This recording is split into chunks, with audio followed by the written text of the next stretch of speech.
Assalamu alaikum warahmatullahi wabarakatuh. Ashama akkam jirtu hordoftoota channelii YouTube Abdul App. Gaaffii namoota baay'ee kan ta'e keessattuu YouTuberoota haaraa sababa maaliitiif maqaan channelii keenya yeroo channelii keenya searchii goonu jalqabarra maaliif hin dhufu gaaffii jedhu namoota baay'eetu keessan gaafata.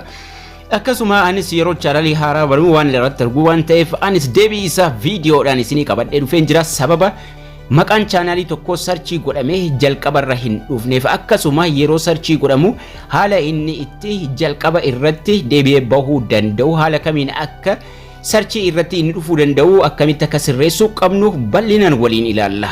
Obboleeyyan channelii kanaaf haaraa taatan subscribe gochuun hiriyoota keessaniif share gochuu hin dagatinaa isiniin jecha. Yeroo baay'ee channelii YouTube keessattuu yeroo haaraa banannu searchii irratti dafee hin bahu akkasuma kan namoota banatanii turanillee yeroo baay'ee searchii irratti hin dhufu. Inni jalqabaa egaan fakkeenyaaf amma maqaa kiyya Abdul App ka jedhu yeroo searchii godhu sadaffaa irratti ofiif dhufa. Kana jechuun Abdul App isa jedhu barreessee fixuun qabaa jechuudha. Yeroo barreessee xumuru jalqaba irratti Abdul App achi Abdul App tu sadaffaa irratti Abdul App ka jedhu fida. Kana jechuun isa sadaffaa irra jiru yoo tuqne nuuf bahaa jechuudha. Maaliif maqaan Abduu jedhee eegalu waan baay'ee jiraateef inni tokkoffaan jechuudha.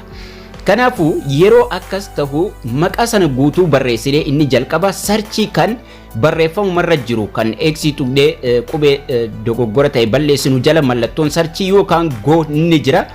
Maqaa san guutuu barreessuudhaan searchii sana fayyadamu. Kana jechuun yeroo searchii achumarra jiru yeroo fayyadamnu waan maqaa sanaan jiru qofa nuuf fidaa jechuudha. Inni jalqabaa egaan maqaa YouTube san guutuu erga barreessinee kaane sanaan searchii gochuu. Maqaa YouTube biraa takka isinitti agarsiisu fakkeenyaaf waan sanyii mootii maqaa jedhu jechuudha. Maqaa akkasii irratti yoo wanni baay'een waan sanaan jiraate channelii maqaa sanaan jiru mara hin fiduu jechuudha. Sanyii mootiitii waan jiru mara haala kanaan nuuf fida. Jalqaba irratti waan nuti barreeffanne nuuf fidee jira. Yoo nuti irra tuyne waan maqaa sanaan jiru mara nuuf fidee dhufa. Garuu mee searchii jala jiru kana haa fayyadamnu. Yeroo baay'ee yeroo waa searchii goonu searchii dhuma bakka barreessine barreeffama sanarra jiru achi bakka kanarra jiru san osoo fayyadamne irra wayyaadha yeroo waan mara searchii goonu jechuudha. Maqichi nuuf dhufe taanaan garuu kanuma achirra jiru tuqnus rakkina takka hin qabu. Sanyii mootii yeroo jedhee searchii godhu oolii jira, shortii jira, channelii jira. Oolii jala itti sirbootaa fi viidiyoo adda addaa maqaa sanaan jiru heddummeessee baasee jira. Kana jechuun channelii inni jalqaba irratti fide takkallee hin jiru jechuudha. Yeroo akkas ta'u YouTube maal godha wanni maqaa sanaan maxxanfame yeroo heddummaatu channelii YouTube gadi fageessee fidee kaa'aa jechuudha. Viidiyoo achi dura jiru qofa fidee kaa'aa. Garuu channelii maqaa sanaan baname hedduu jira. Akkasuma filannoo nuuf kenna YouTube yeroo wanni akkasii uumamu filannoo inni nuuf kennu jira. Filannoo inni nuuf kennu maalinni mata duree irratti oolii jira, shorts ka jedhu jira, channelii jira.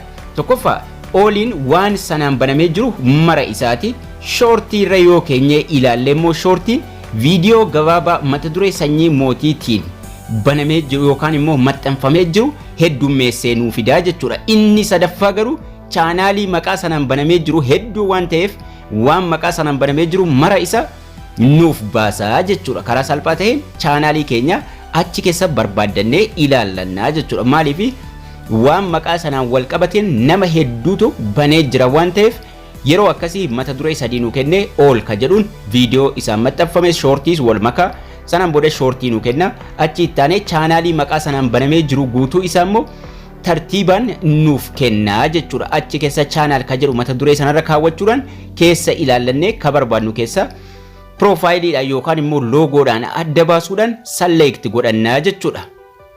Karaan biraa inni jira.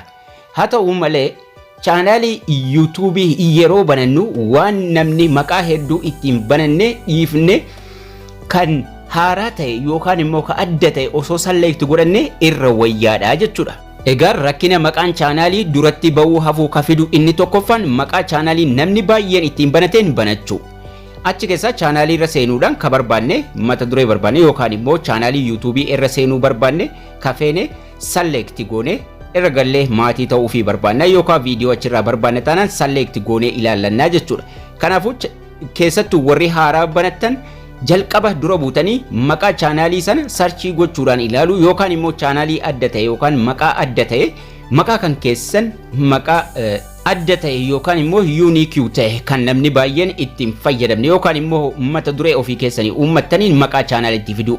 Sana sirreessuudhaaf egaa akka maqaan jalqaba irratti ba'uuf inni tokkoffaa diiskiripshinii keessa yeroo barreessitan maqaa chaanaalii sana achi keessa buusuudhaan diiskiripshinii barreessuudha jechuudha.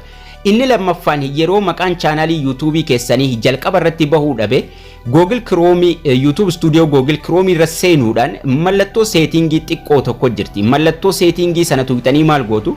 Seetingii jala General Channel jedhee jira. Channel irra tuqxanii keyword itti ida'u. Kana jechuun keyword add keywords jedhee bakka kana jira. Keyword adda addaa waan maqaa sana walitti dhiyaatu itti barreessuu dandeessu. Fakkeenyaaf sanyii mootiitii chaanaalichi sanyii mootii waan jedhus asitti ida'uu danda'a jechuudha. Itti barreesseen qoodduudhaan addaan baafne sanyii mootii Oromoo waan adda addaa waan barbaadan waan chaanaaliin keessan sarchiidhaan ittiin ba'uu barbaadan qoodduudhaan adda baasa asirratti barreessuun chaanaaliin keessan akka inni jalqaba irratti ba'u ni godha jechuudha. Garuu jalqaba irratti kan isin barreessuu qabdan maqaa keessan sanaan booda seevii godhattu. Inni lammaffaa ammallee akka maqaan chaanaalii sun jalqaba irratti bahu channel customization jala galuudhaan channel Google Chrome dhumarraa customization jala erga seentanii mata duree sadii isinii fida. Layout branding fi basic jira. Basic info jala seenuudhaan description keessan dhimma YouTube maal akka dalagaa jirtan bakka itti barreeffattan irratti maqaa chaanaalii keessanii yoo duraan irratti barreessine maqaa chaanaalii keessanii irratti barreessu yoo feetan ingiliffaanis itti idaatanii welcome to Ekle YouTube channel chaanaalii kana irratti waan akkasiin dalagaa waan jedhu irratti barreessitu jechuudha. Maqaa chaanaalii keessanii irratti idaatanii akkasuma yeroo viidiyoo maxxansitan description jalatti title jalatti osoo hin taane title irratti osoo hin taane description viidiyoo yeroo barreessitan hashtagiidhaanis maqaa chaanaalii keessanii achi irratti fayyadamuun akka maqaan chaanaalii keessanii sun sarchii irratti bahu taasisaa jechuudha. Sanaan booda publish gootu. Garuu maqaa chaanaalii amma jijjiiruunis akka inni sarchii irratti hin baane godha. Chaanaaliin haaraanis bultii haga ta'e yookaan immoo haga nuti viidiyoo 3-4 irratti maxxansinutti jalqabarran dhufu jechuudha. Akkasuma chaanaalii haaraa tokko bannee viidiyoo maxxansaa deegnee ka jalqaba irratti dhufu maqaa chaanaalii yeroo jijjiirru maqaa chaanaalii inni haaraan kan inni sarchii irratti hojjechuu jalqabu bultii 3-4 booda bahuu eegala malee akkuma nuti maqaa jijjiirreen hin dhufu yookaan immoo akkuma nuti chaanaalii haaraa bananneen maqichi durarra hin dhufu jechuudha. Haga maqaa inni haaraan sun sarchii irratti bahuu eegalutti kanuma duraaniitu haga bultii 3tti chaanaalii sana fida. Chaanaalichi gizee dhufu garuu yeroo sarchii irratti bahu garuu maqaan isaa jijjiiramee jira. Maqaa inni haaraan sarchii irratti hojjechuudhaaf bultii 3-4 booda bahuu eegala.